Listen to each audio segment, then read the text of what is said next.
Today I want to look at our second Easter thought, and we're going to take that from Mark's Gospel, chapter 9, starting at verse 2. It says this: After 6 days, Jesus took Peter, James and John, and he led them to a high mountain by themselves alone. And he was transfigured before them, and his clothes became radiant, extremely white, like no cloth on earth. And Elijah appeared to them, together with Moses, and they talked with Jesus. And Peter answered and said to Jesus, Rabbi, is it good that we are here? And let us make 3 shelters, one for you, one for Moses, and one for Elijah. And a cloud came and overshadowed them. And a voice came from the cloud, This is my beloved Son. Listen to him. And suddenly, looking around, they no longer saw anyone with him, but Jesus alone. And as they were coming down that mountain, he ordered them that they should not tell anyone the things that they had seen, except when the Son of Man had been risen from the dead. And they kept the matter to themselves, discussing what the rising from the dead meant.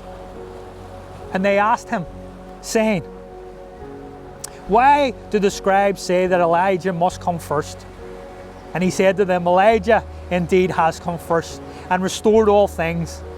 And how is it written concerning the Son of Man that he should suffer many things and be treated with contempt?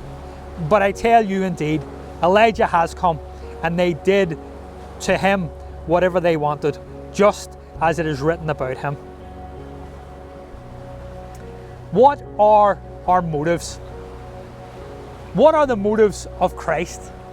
What were the motives of James and John and Peter? No one knows. You see, our motives are hidden in our hearts. Sometimes we think that our words will reveal our motives. Sometimes we think our actions will reveal our motives. But the truth is, the only way we know what the motive of our heart is by taking time to stop and to evaluate and to examine.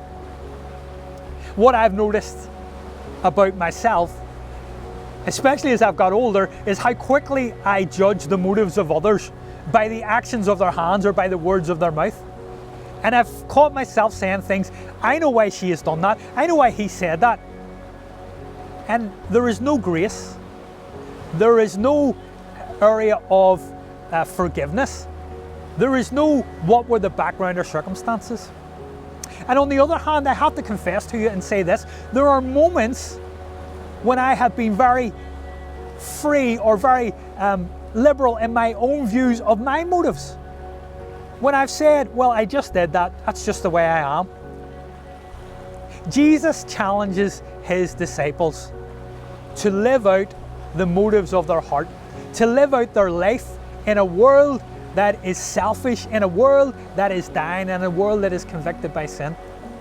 And he doesn't just ask them, but he becomes the example. And in this story, we read that Jesus says, Don't talk about what I have done until I am dead and I'm raised again.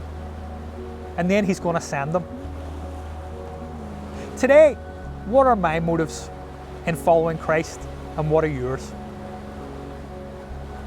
Last time I asked that question,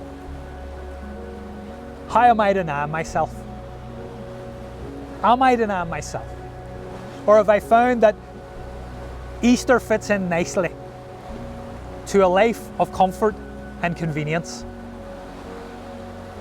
Christ is looking for people who are willing to lay down their lives, people who are willing to go the extra mile, people who are willing to love the unlovable, that the world would see that we're more than words, but actually our actions are even louder.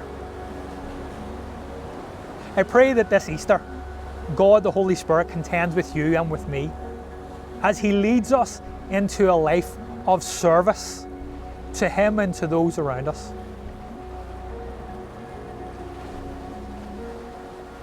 Do you know yourself, who you really are?